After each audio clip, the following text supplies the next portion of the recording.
Great. Hello and welcome to this week's Open Mainframe Project Community Call. I'm Jen Francis. I am from IBM and I am a part of the core team on the Mainframe Open Education project. And I'm joined by Lauren Valenti. Say hi, Lauren. Hi, everyone. Hi again. Thank you so much. And I manage the Mainframe Education and Customer Engagement at Broadcom. And I am also part of the core team for the Mainframe Open Education project. So we will be spending some time with you today talking about what the project is and how we are reaching out to the community and hoping that you all will join us to help bring this project to life more. So we're just going to go ahead and dive into the agenda and take a look at what we'll be covering today. All right, so we got to start off with the why. So what is it? Why do we have it? And then we are going to go through a little bit of role play to go through the context of how this all came about, what needs we're trying to address. And then, of course, we'll dive into what exactly is the Open Mainframe project and what we've been doing. We're going to go through a little bit of the framework that we've been putting together. And then, of course, a call to action. So really, for those of you that are joining us or maybe later on watching us on the replay, how you can help, how you can join in, how we hope to interact with you. All right, we're ready for some role play. So Lauren and I are very not professionally trained actors. Probably won't be getting, a call from the academy, for an award for this, but we're gonna take you through a little scenario. Okay, so let me kick it off. Hey, Jen, I have a resource within our company that wants to join our mainframe team. They're new to the mainframe and boy, are they hungry to learn about it. Now, I feel this person is such a huge win for the organization. They have the drive, they have the passion that we're looking for, but I want to make sure I have the right resources and the training for them to start taking. Even an understanding of what the mainframe is, or the history, the role it plays, and what it's even used for. But I can't seem to find any of that anywhere. Do we have something that you know of? Have you checked our learning management system? Is there anything on there? Yes, and we do have some material, but that doesn't give the overview that I'm looking for. Also, like any basic mainframe foundational technology that they're going to need to understand. We have some, but not all. And it would be great to get more of some of the hands-on lab activity and even some kind of learning path. Well, we can reach out to some of our partners to see if they can maybe help fill in the gaps. Maybe if you could come up with a list of what it is that you're looking for, we can take a look at what the gaps are, and then we can try to figure out where to get the resources from. We've got some really awesome partners we can reach out to. So we can always ask IBM, if they've got any courses or some of our other partners and see, and then worst case, maybe we look to build it ourselves. Okay, I was hoping to have something in-house. I wish there was one location that we can just send our resources to and get what is needed to learn about the mainframe. It's so important for them to understand the basics and the background of the mainframe itself. Wouldn't that be awesome? Good luck finding it though. Everything in my experience is just kind of spread throughout the web. It's, who had what, is it still updated? How do you find it? Is it still accurate? So, good luck. If you do find anything you think is valuable, let me know. It's always good to kind of bookmark that. Thanks, Jen. Yeah, so I don't know about any of you guys. Does it sound familiar? You can, I think you can raise your hand, or you can, you can raise your hand. But yeah, I think this is like scenarios we all feel and experience, which is exactly why this Mainframe Open Education project came around. We get new hires, or we meet people, or maybe we work with other people that just want to understand more about the mainframe technology that we all get the privilege of working on every day. But it's hard, especially if you want hands-on, where do you go? How do you have any labs? Even if you have a system, who's going to make labs and try to keep them current where you can get those experiences? So this is where the idea came from. So we'll go to the next slide.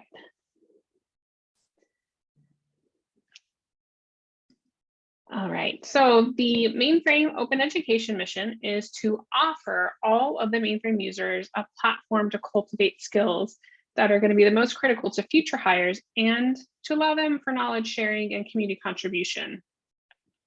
Why? Well, it's to make it easier for hiring managers to have access to a plan and to co-develop valuable assets, which so much of it is in the minds and the archives of our own organizations. Everybody we've worked with, whether it's 5 years, 10 years, 20 years, 30 years, it's amazing how much we all know and retain and we can have around. And so it's a chance to finally get to share that and pull it all together and have a community resource instead of having it in our own kind of little back pockets in our own parts of the world. So with that, the Mainframe Open Education project, the goal is to have a single source open platform. So any individual can contribute their knowledge and collaborate with others. So maybe that's a retiree, maybe that's a software vendor, maybe it's technical leads, maybe it's people in education like Lauren, like whoever it might be, they can contribute to the vast amount of mainframe knowledge and leave a legacy for the future. So there's thousands of experts that are in the market, and they do want to pass on what they know to the next generation to get them ready for the jobs that await them. We are in the early stages of the project. So the project was announced last September, and now we're really ready to move forward with identifying work streams and developing the process to obtain content. So kind of the brief summary of it or the goal is, the content will exist through the project. At this point, it's not necessarily planned, but could be looked to actually have it as like a course you could go through. But the idea is to have modules of material, labs, quizzes, or questions and answers that you could come and help contribute to create. But then also, if you're looking to help teach people, you could come pick up what you might need to fill the gaps for what you have or what you know, to teach them what it is that you'd like them to learn.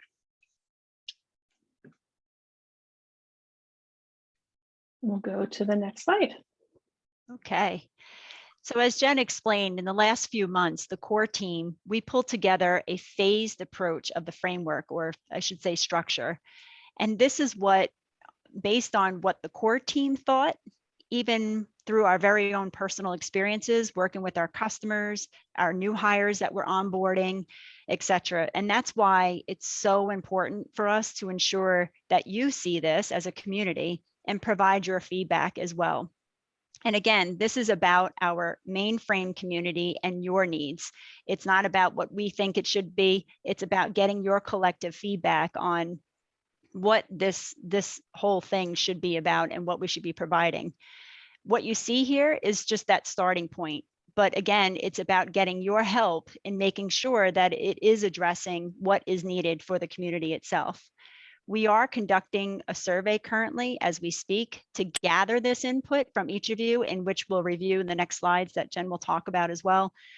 We all know how big this space is. We can't boil the ocean right now, but we need to be able to start somewhere. And the focus on this project is really on the foundations of the mainframe. Now, you can access the survey through our Slack channel at #OMP-education-project, or on our Mainframe Open Education page on our OMP website. There is a link to access. And again, this is just an example. We're just, I think it's the next slide, actually. I'm going to talk about the example. As you can see here, this is just an example of the topics that we figured that we would talk about in phase 1. And this is what we have in the survey that we really want to get your feedback on. We want to understand, are we hitting the right topics? Are we missing any areas that you feel that we should really spend time on and getting more content for you to help? Or is this really why, this is why we need your help in getting what we need for this. And again, it's not for ourselves, but those who are beginning to learn about the mainframe and getting them the help that they need as well. And we can move to the next slide. All right, so what does that mean to you who are joining us or watching this on the replay? One, come join us. So we have our monthly discussions. So come join us. Our next one is actually tomorrow. It's at noon Eastern time. I was like, I got to do the translation from UK time. Yeah, so it's at noon Eastern time. So we talk once a month, usually Thursday, noon Eastern time. And it's a chance to get the feedback and collaborate. Maybe you already have content you've created or content you've used that you're willing to contribute. If you do, check out our GitHub repo. So that's the number 2. You can link to that from our project page through the OMP website. Or it looks like, I think you might, yeah, that's at the link at the bottom. But you can always find it on GitHub as well. We're part of, under the OMP part of, or the repository for OMP on GitHub. The other part is come chat with us. So you can find us on the OMP Slack workspace. We are the OMP Education Project. Come join our channel, come talk with us. We'll post questions. We try to share what's going on, what we're seeing, what we're exploring.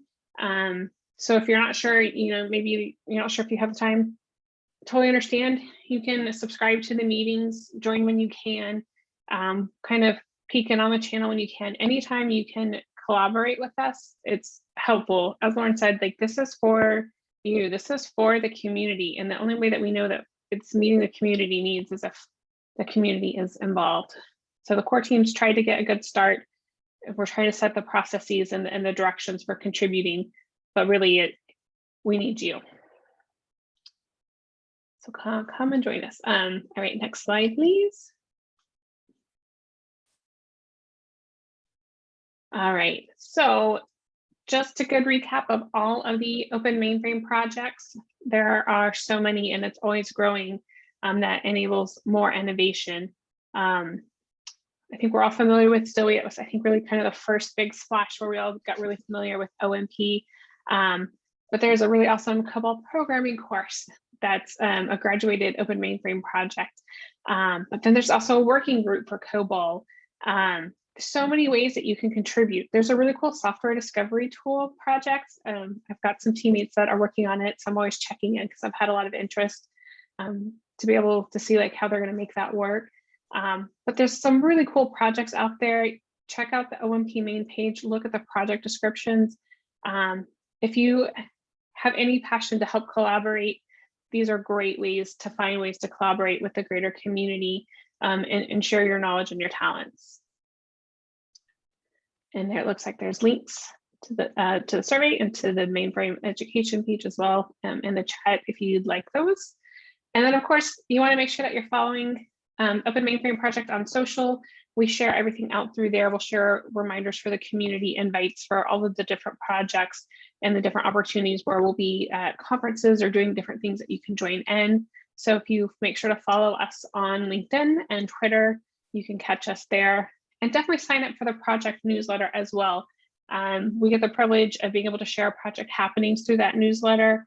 So all of us across the different projects are always, that's our way of talking with you guys and keeping you informed and letting you know the latest happenings. So be sure to check out the newsletter as well. And if you're interested in learning more, so there's another link for the newsletter at openmainframeproject.org. You can check out all of the projects through the project links at that page. So there's now 16 hosted projects and working groups.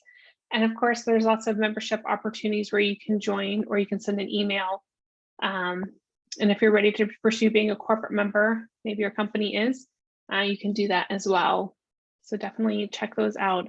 And it's a space to watch. I can't remember last year when I was doing this, how many there were, but I've definitely noticed there's a few more projects. So it's great to see the community growing and the projects coming about and people contributing to them. All right, and now it's time to open it up for Q&A. So I believe everybody is on mute. So I believe the Q&A will be through the chat and we'll just read the questions out loud and try to respond to those. And just another, as Jen was talking about how we're going to in Slack, the Slack channel itself, that's one of the things that we talked about as a core team is opening that up. We have like a Trello board that we're working on, and we want to be able to share that with you. so that you could see the things that we're working on. And there are some struggles that we're having, right? You know, like for instance, getting access to a mainframe so that people can play.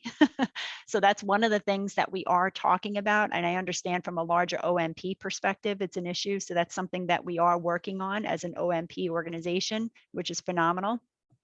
So that is being talked about.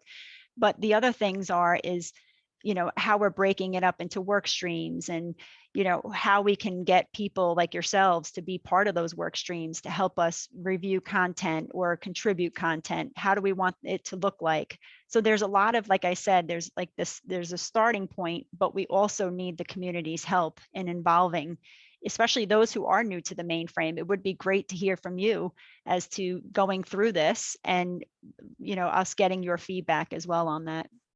So it looks like we do have a question here. We do. So it says, are there, yeah, go ahead, Jen. No, go ahead, Jen. Are there ways to involve community college or early training programs, or are these programs more oriented towards working adults and companies? So Lauren, do you want to go first? Yeah, to me, it's for everyone. It's not just those who are, you know, changing mid-career, or, you know, those who are, to me, it's about even the students, right? We want to make sure that they're also involved in here. You know, the more we know, the more people, the colleges that get involved. I know we have Bob Dahlberg, who's involved in this as well. So the more that these universities can also leverage, the better that we're in. Yeah, and I'll add to that. So completely agree. So it is for everybody. It's for the community college. It's for the early training programs. It's for universities, as well as, you know, companies and working adults that may be looking to reskill. At the end of the day, particularly for our project, the Mainframe Open Education, the knowledge that you would want to learn, I mean, it's the same. If you're starting from scratch, you're starting from scratch. But even if you're not, and you just want to pick up a new area of it, maybe you are a kick specialist and you really want to understand more about DB2. You know, that's why we're looking at a modular approach. So you can work through what you want, and that way, you know, the community colleges and other training programs could augment and maybe pick up things from there as well, and also contribute back. You know, we want to know, you know, is it the right approach? I mean, my experience coming in as a new hire into Z was, I was given a lot of like base things to work on, but I felt like they weren't actually basic enough. I needed like the basics for the basics. So we really want to make sure we fill that gap. I passed that area now, but it definitely is a hard gap to come through. So that's a lot of what this is aimed at, is helping to make sure it's approachable for any stage of life that you want to learn. Right, especially college, where they may not even know at all. Right. All right, we got another one. So it says, would this be the kind of platform that educators in healthcare could use to conduct continuous education and training? Or is this a platform for sharing or learning and teaching modules that are shared to institutions?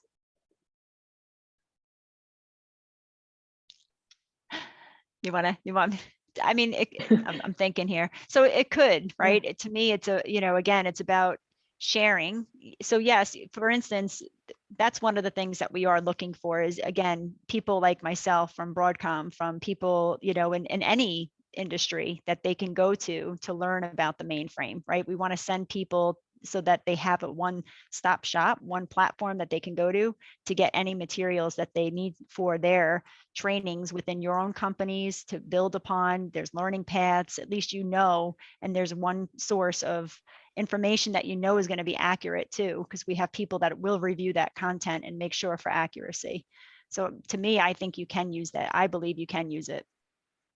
Yeah, so I would say this is a bit of a work in progress. So I would say initially we're looking at the kind of the base of the sharing, learning, teaching modules that could be shared to institutions, and institutions being broad, whether it's academic or professional, to teach kind of the basics of anything related to IBM-Z. And I say that very broadly because it could be hardware, it could be ZOS, it could be subsystems, it could be components of the operating system, whatever it is you might want to learn. But you probably won't recall a couple of slides back, but as we had the different phases, you know, we do kind of look for, could this be kind of the continuous education part? There's always updates. You know, ZOS is released, what is it, 4-year cycle now, 2-year cycle now? Just about. Yeah, so, we always have updates. So operating system, we release new Yes. hardware. So could this be the continuing education? I mean, that's something I think we as a community will have to look at and decide how to handle. How to handle it, right. Because there is definitely a need for that. It's one thing to learn the basics, but you also want to learn about the new features that are coming and available to you. So I hope that answers your question.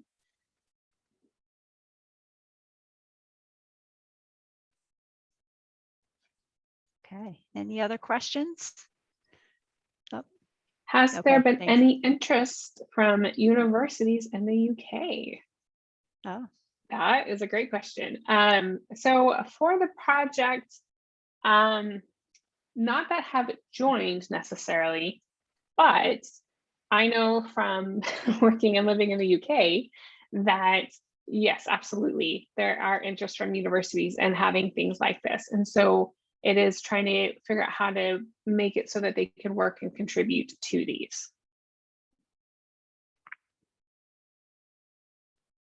All right. And then is COVID-19 pandemic a barrier to achieve SDG 4? Do you know what SDG 4 is? I don't. What? I don't either. Can you explain that?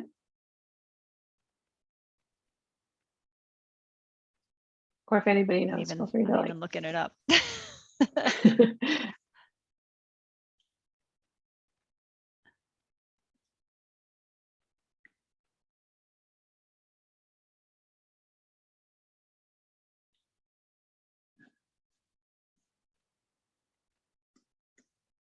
I'm just looking it up myself.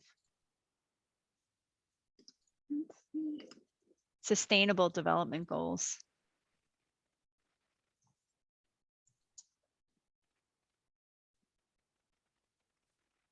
Okay. Yeah. Yeah. Sustainable. Go ahead if you have an idea. Goal Goal number number 4. 4. Yeah, okay, I see that. From the UN.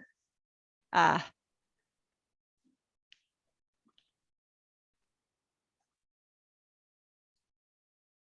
Okay. So for Yeah. is it I don't think it's necessarily been Discussed. Yeah, it's not Yeah. something that's been discussed. I'd also say it's not necessarily been identified as a problem. Right. We saw the closure of a lot of schools. We definitely have seen an impact to like university or academic institutional learning and how to work with them. I think we've all felt that mostly through work, not as much through OMP, and trying to be sensitive, I guess, to that. But there's definitely a need that existed far beyond COVID, and I think maybe was amplified a bit more with COVID to have the quality education that enables that upward socioeconomic mobility. So it is the idea of with having this would definitely impact and hopefully help in some of the other countries to help escape poverty, to get to be able to work for corporations for maybe people that haven't had the opportunity. It's a good point, though. That's a very good point. Yeah, it's something I think we'll have to add to our notes and talk about maybe in the community meeting this week. I agree. It's a very good point. Thank you. Exactly. And then we had a question on what is the second step to contribute. It's not clear. So if we could back up a few slides, I'll just show that. There we go. So explore on GitHub. So if you went to the Open Mainframe project and then navigated through the projects to find the Mainframe Open Education page, every project under Open Mainframe project has a GitHub repository where they accept contributions to their projects. Mainframe Open Education is the same. Ours is going to be a little different. So I'll use Zoe as an example since we're familiar with it. Zoe's got 3 different components, but it's all, technology coding based. So you might be actually contributing intellectual, property that you've created through open source licensing to the Zoe project through their repository on GitHub. For us, for the Mainframe Open Education project, we still have a GitHub repository. This is where we'll be collecting and assembling all of the learning materials and where it will be organized into the different modules. But instead of contributing to a code base, you'll be contributing potentially a markdown file full of text or a tutorial that's written in Markdown, which Markdown is just it's kind of like a wiki type, but basically it's something that renders appropriately on GitHub. So that way you can share your knowledge and information and the things that you have to become part of what will be the code base. And then as a project, it'll be organized into the modules in a way that makes sense and flow to cover the various topics that are identified that should be covered. And that will have like directions on how to do, right? We have the Readme, and then we're working on an actual video on how to go about doing it too, for those who don't know. Yeah, so there's a Readme on how to contribute. There'll Right. be a video about it. And then we'll put together another process guide for, or a little flow diagram that will come on how you can contribute different types. Maybe you've created a video, or maybe you've got something else that maybe doesn't just come into being in, you know, a Word document or Markdown file or something like that. We'll have some guidance on how to contribute those pieces. But that's why we also need help, right? That's where we would like to hear, you know, one of the things that we did talk about too is, you know, the platform. Is GitHub the place that we should be doing this as well, right? So that's something else that we are also looking into, maybe for just to gather the content. Maybe we use GitHub, but perhaps maybe we look at another platform, like some type of open source learning management system of some sort that we go to. So that's something else that we are trying to get feedback as well from the community as to what, how would you feel, what would it be best for you to work in as well? Is GitHub the place that you would want to provide content, or is it another avenue? So again, the more help, the more feedback we get, the better. So the question came in, has the project platform been decided on? So for example, using WordPress or XCRM or something like that. I would say for the moment, we are using GitHub. Right. We are looking to have people contribute to Markdown, but as Lorna said, we are evaluating if that's really appropriate and how sustainable that will be for the type of content. And that's where we absolutely need the community feedback. But right now we are trying to follow the Open Mainframe project standard and make sure we fall in with the appropriate licensing to stay within the project. So we're kind of evaluating everything within that. So it's not set permanently, but we are at this point looking to use Markdown and GitHub and evaluating how that will work long term. But if there are ideas, we're open to it, right? Yes, if please. there are ideas, we are open to hearing those ideas on what would work for people, right? What makes it easier, and even for us to review it to make sure ensure accuracy and things like that whole review process that it has to go through. Yes, and that's another good part. If you have friends that are maybe retired and are so passionate about teaching other people, even as we get content in, we need SMEs. And I only say this because I've had some amazing mentors in my career that I've now seen that are fortunate enough to have retired. And I am going to be bugging each and every one of them. So if any of you are listening, you better believe I'll be calling and texting and messaging you on Facebook. Because we need their expertise to help review the material for accuracy. So even if they're not looking to contribute, maybe they've deleted all their files or whatever, they still have all of the knowledge to teach it. And a lot of them I know would still love to do it. So would love to have just reviewers as we have the contents.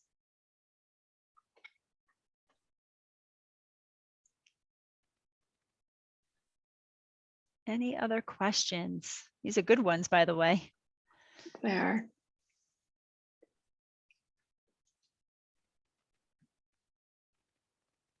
Any ideas?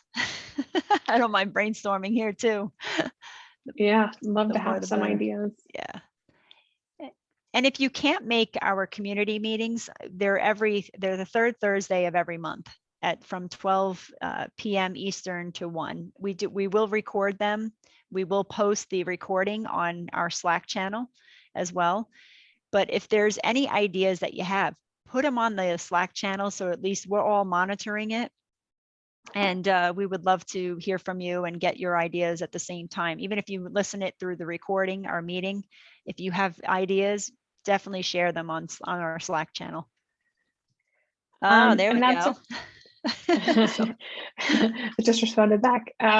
So I would also say if you're around the world, so I know when we meet at 12 Yes. p.m. Eastern, it's 5 p.m. for me, so it's getting towards the end of my day. We've had an amazing guy from, he's in Singapore joining us. I know it's super late for him. I think it's usually around midnight or so for him. So let us know if maybe the time is a bit of a challenge for you, because we are looking at trying to maybe alternate or have other times that might work better for Europe and Asia, so it's not so late for us over here. Exactly. So definitely let us know if that would enable you to be able to join, or for us to open up to more people to join.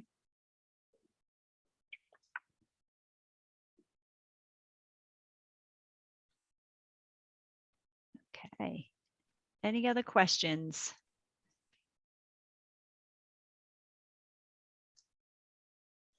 All right. Thanks All for right. joining us Well, today. thank you. Yeah, exactly. Thank you very much, everyone.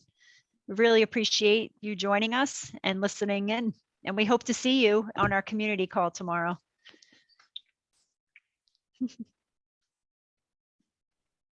Thank you.